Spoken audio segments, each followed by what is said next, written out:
pessoal, sejam todos muito bem-vindos ao Máquina. Para aqueles que eu ainda não conheço, muito prazer.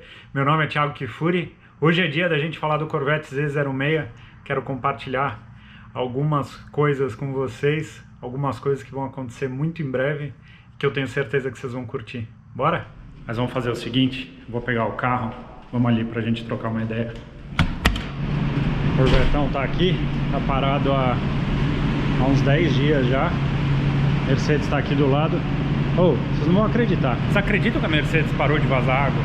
Eu acho que aquela braçadeira que eu mudei a posição e reapertei funcionou, porque foi a única coisa que eu mexi e o carro não vazou mais água.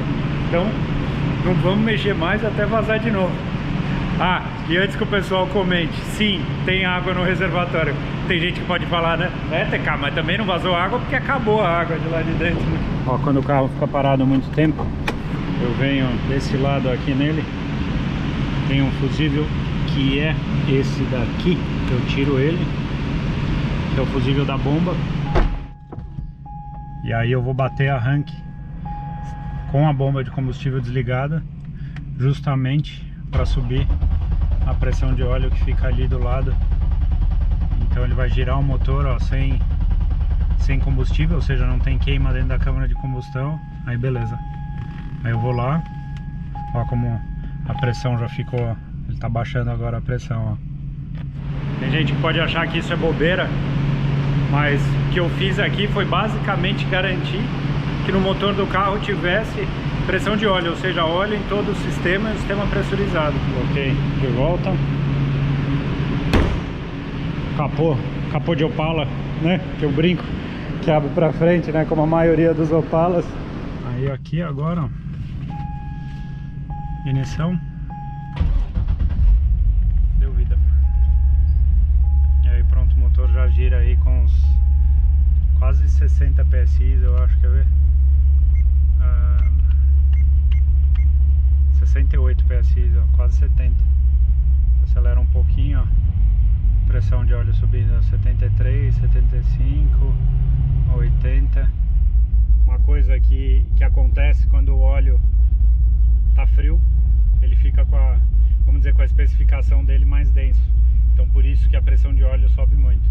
Essa é uma das razões para não acelerar com o carro frio, entendeu? Deixa o óleo atingir a temperatura de trabalho para garantir a lubrificação e não acontecer esse tipo de coisa. Olha que coisa linda, ó.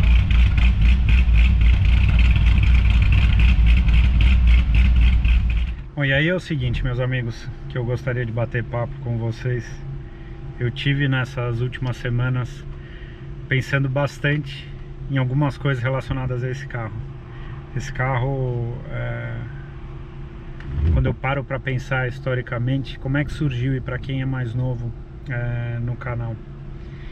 Eu tinha um Mustang, tive um Mustang aqui por 3 anos, e aí eu decidi buscar uma nova experiência, vamos dizer, com os motores V8, com os carros que a gente tem a oportunidade de ter aqui, que a gente nem sonha em ter no Brasil, né? Pelo menos para minha realidade que eu sempre vivi.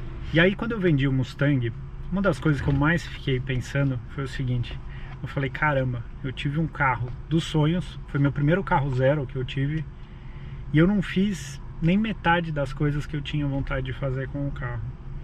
Muito do porquê eu não fiz é porque era aquela coisa tão nova que eu falava, putz, eu não vou colocar num track day já tão novo, eu não vou fazer isso, eu vou cuidar desse carro pra vida, tal. E aí eu descobri que depois que eu vendi o carro, eu fiquei pensando que eu aproveitei pouco. E aí eu falei, não, vou pegar o Corvette e tal, não sei o que, dos sonhos, porque o Corvette Z06, isso eu falo há muito tempo, desde que eu montei o Gol GLR, né, o projeto do GLR nasceu há mais de 10 anos atrás. Eu falo que o meu carro dos sonhos, quando eu penso no assunto de track day, de mexer, de tal, era o Corvette. E é o Corvette. Porque eu falo que o carro custa, um carro de, né, se a gente pensa assim, a especificação que vem de fábrica dele, é um carro de 500 cavalos, um motor com cárter seco, tração traseira, câmbio montado atrás, distribuição de peso de 50%, 50%, freio grande na frente com umas pinças lindas, freio grande atrás com umas pinças lindas, pneu 325 atrás, pneu 275 na frente, tem meio que tudo que a gente sonha em ter para um carro de track day. E aí, enfim, tive o carro tal, no começo, logo quando eu peguei o carro, em dezembro de 2018, a gente fez a troca dos cabeçotes, colocamos comando diferente, então, putz, consegui ter o carro com essa lenta quadrada que eu sou apaixonado, consegui resolver o problema desse carro, que ele tem um problema crônico nas guias de válvula, que elas, no motor LS7, que ela gera uma folga e aí a válvula desce para a câmara de combustão e você perde o motor. E aí eu fiz esse reparo justamente para ter um motor perfeito. Eis que agora em junho de 2020, eu me preparando aí para vender o carro, entre maio e junho, eu parei para pensar e eu falei, caramba, vai acontecer a mesma coisa que aconteceu com o Mustang. Eu tive o carro durante um período longo e eu acabei não fazendo praticamente nada. E vocês têm razão quando vocês falam isso, e eu tenho que admitir até pela relação próxima que eu tenho com vocês. Então eu comecei a pensar muito nisso. E por que eu não fiz? Porque quando eu comprei esse carro eu fiz isso, mas minha filha era muito pequena, então os finais de semana eu ficava mais em casa, tal, para ficar com ela. Os programas de carro, como é um carro 2 lugares, é mais difícil, né? Porque eu acabo sempre fazendo os programas sozinho. A parte de pista eu ficava, putz, para ir pra pista eu quero mexer nisso, quero mexer naquilo, quero fazer e tal. Resumindo, eu nunca fiz. E aí, quando eu tava, antes de ir pra Atlanta, que eu tava justamente pensando nisso nessas últimas semanas, eu falei, quer saber do negócio? Eu tô com o carro aqui na garagem, tô morando aqui nos Estados Unidos, tem as oportunidades de eu fazer as coisas que eu faço. E nisso, nesse meio tempo, meu amigo Steven, para quem acompanhou o Civic Type R mais rápido aqui dos Estados Unidos em track day, ele vendeu esse carro, mas ele tem um Corvette, um Grand Sport, e também super mexidão assim para andar em circuito e tal. E aí ele me mandou mensagem, ele falou, pô, vê se você vai acompanhar que eu vou participar de um track day aqui, putz, pertinho de Dallas, numa pista que chama Eagles Canyon. E aí eu fiquei pensando, eu falei, meu, quer saber do negócio? Eu não vou vender esse carro sem antes fazer as coisas que eu sempre tive vontade. Não faz sentido, assim, eu tenho que aproveitar, até porque a gente não sabe quando vai ter outra oportunidade de ter um carro desse na garagem. Então, resumindo, turma, eu inscrevi o Corvette nesse track day.